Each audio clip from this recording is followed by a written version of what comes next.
बिस्मिल्लाहिर्रहमानिर्रहीम। अस्सलाम वालेकुम। 9th क्लास, कैसे हैं स्टूडेंट्स? मैं उम्मीद करती हूँ सब ठीक होंगे। चलिए बेटे उर्दू की बुक खोलें। अच्छा बेटे, हम बहादुर शाह ज़फ़र की गज़ल पढ़ रहे हैं। उसका आज हम 5वां शेर करेंगे। दिन ज़िंदगी के ख़त्म हुए, शाम हो गई, फैला के पाँव सोएंगे कंजे मज़ार में। तो ये उनका 5वां शेर है उनकी गज़ल का। दिन ज़िंदगी के ख़त्म हुए, शाम हो गई, यानी उनकी उम्र तमाम हो गई, उनकी जो है उनका आखिरी वक्त आ गया है। कंजे मज़ार, मज़ार का कोना, शाम हो गई, मौत आ गई। ज़िंदगी के दुख सहते सहते अब करीबुल मौत हैं, अब कब्र में पड़े बड़े आराम व सुकून के साथ सोएंगे। 1857 की नाकाम जंग आज़ादी के बाद अंग्रेज़ों ने बहादुर शाह ज़फ़र को रंगून में कैद कर दिया।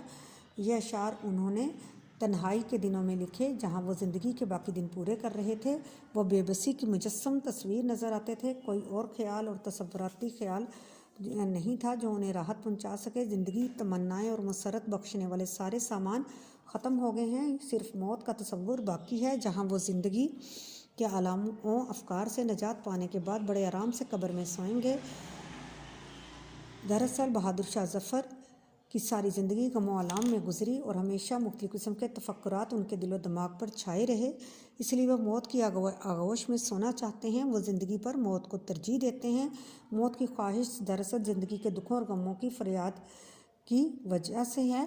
मौजूदा गम से निजात की एक आर्जी सूरत उसे मौत में नज़र आती है तो वह खुशी से कह उठता है कि ज़िंदगी पूरी हो गई है, अब मौत आने वाली है। हम कब्र के गोशे में दुनिया के गमों से बेफिक्र होकर इत्मीनान से सोएंगे। अब तो घबरा के ये कहते हैं कि मर जाएंगे, मर के भी चैन ना पाया तो किधर जाएंगे।